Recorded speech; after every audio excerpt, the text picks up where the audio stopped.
बा रउआ देख रहल बानी भोजपुरिया झकोरा। पड़हरिया में राजद के राष्ट्रीय अध्यक्ष लालू प्रसाद यादव जी के 73वां जन्म दिवस के अवसर पर पड़हरिया विधानसभा के भावी प्रत्याशी डॉक्टर अशरफ अली के द्वारा पड़हरिया में सामूहिक भोजन के कार्यक्रम रख के गरीब लोग के एक वक्त के खाना दिहल गईल।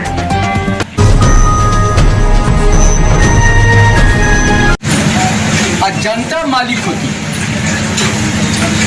इतना बड़ा बहुत लोगों ने कुछ कुछ बात बोला इस पर, लेकिन है इसका शाब्दिक अर्थ हुआ कि जनता मालिक है। जनता के वोट से हम बनते हैं या सारे बनते हैं। और आप सभी जनता है, आपके अंदर बहुत ताकत है। एक उंगली की ताकत पूरे हिंदुस्तान को, पूरे राज्य को, पूरे देश को आसमान में उठा सकती है। सिर्फ एक उंगली की ताकत। आप एक एक उंगलियों की ताकत की जरूरत है। और हम आप सबसे बहुत ही हर्षित हैं कि आज लालू प्रसाद यादव जी के जन्मदिन के शुभ अवसर पे आप लोगों ने यहाँ पर अपने कदम को लाया और उनके सोच को, इस पड़हरिया की जनता के सोच को मजबूती दिया। इसके लिए आप लोगों को बहुत बहुत धन्यवाद।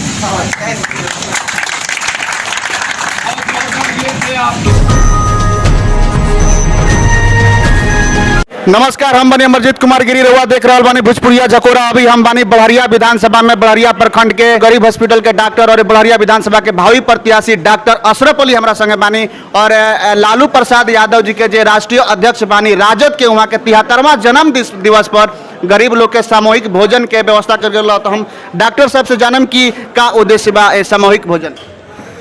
ई सामूहिक भोजन राष्ट्रीय अध्यक्ष राजद के श्री लालू प्रसाद यादव जी के जन्मदिन पर वहाँ के द्वारा ये आह्वान कल गई कि हमारा जन्मदिन पर केहू केक ना काटी, ए तरह से खुशी ना मनाई।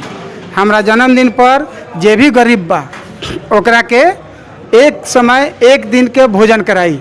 जितना लोग लालू यादव जी के समर्थक बा या जे वहाँ के प्रेमी बा, हम लालू यादव जी के समर्थक बानी, वहाँ के प्रेमी बानी, तो वहाँ के ई आह्वान पर, वहाँ के जन्मदिन पर हमने के केक ना काट के ई जौन समय बावे विपत के, आफत के, ई महामारी के समय में जे गरीब बहुत परेशानी में बाड़े, बाहर से लौट के आइल बने, उनकरा के वहाँ के आह्वान पर भोजन करावल गई, सामूहिक भोजन करावल गई। एहिमे एक ही को उद्देश्य बा कि गरीब के, मजबूर के, लाचार के, दलित के, जे निचली तबका के बा ओकर आवाज़ उठावे वाला हैं श्री लालू प्रसाद जी, ओकरा के जुबान देवे वाला हैं श्री लालू प्रसाद यादव जी। वहाँ के जुबान देहनी, आवाज़ उठवैनी, ओकरा के एगो जगह देहनी। एगो सवाल बा कि लालू प्रसाद यादव जी के अनुपस्थिति में राजद बिहार में कितना मजबूत दिखता? लालू प्रसाद यादव जी के अनुपस्थिति में तक केहू कह सकता कि बहुत मजबूत नहीं के, लेकिन सबके अपन अपन नज़रिया बा। हमारा नज़रिया से अगर हुआ देखें तो लालू प्रसाद यादव जी से 1.5 गुना मजबूती में बा बड़ा राजद, वहाँ से 2 गुना मजबूती में बा। कारण बा कि उहे के संतति में जे प्रतिपक्ष के नेता बड़ा बा श्री तेजस्वी यादव जी, वहाँ के एगो नौजवान के, नवयुवक के नेता बानी, नवयुवक बानी। वहाँ के एकदम जौन सोच बा वो नया विचारधारा से बा, विकासशील विचारधारा बाड़े। वहाँ के सारा जवान जिन बाड़े वो एकदम दीवाना बाड़े। तो दीवाना जे होला वो कुछ कर जाला। सवाल ई बा, रुआ कहतनी कि सब लोग दीवाना बा कि मौजूदा सरकार के सिस्टम से सबे त्रस्त हो गइल बा और एकर जौन फायदा बा वो आवे वाला विधानसभा चुनाव में राजद के मिली। का ई समस्या बा? अब दीवानगी कई तरह से होला। अब इहो हो सकता कि सरकार के जौन मौजूदा हालत बा ओकरा से केहू त्रस्त होकर के इनकर दीवाना होखो, लेकिन हमारी सोच नहीं है।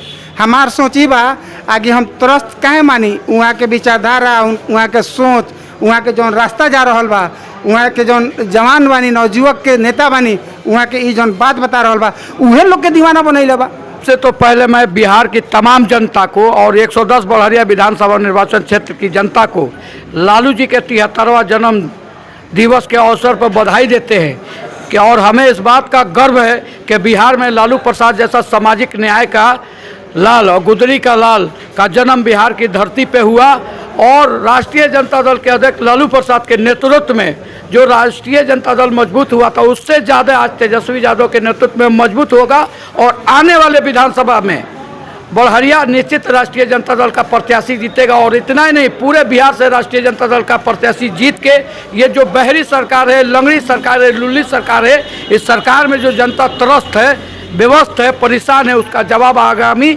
विधानसभा में राष्ट्रीय जनता दल के उम्मीदवार को जिताकर जनता अपना लेगी।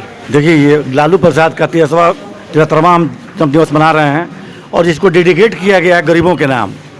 चूँकि लालू प्रसाद गरीबों के मसीहा हैं, मजदूरों के मसीहा हैं, नौजवानों के मसीहा हैं, इसलिए अभी जो हमारे यहाँ कोरोना के साथ जो महामारी आई है और देश में हमारे देश के जो बाहर काम कर रहे थे, देश के अंदर काम कर सब लोग बिहार वापस आए हैं, वो काफ़ी संकट में हैं। और इस संकट की घड़ी में लालू प्रसाद ने यह आह्वान किया है कि जो हमारे गरीब परेशान हैं, मजदूर परेशान हैं, उनको हम गरीब दिवस के रूप में हम जन्मदिन मनाएंगे।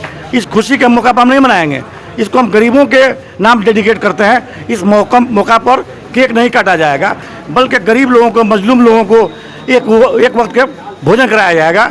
ये उनकी सोच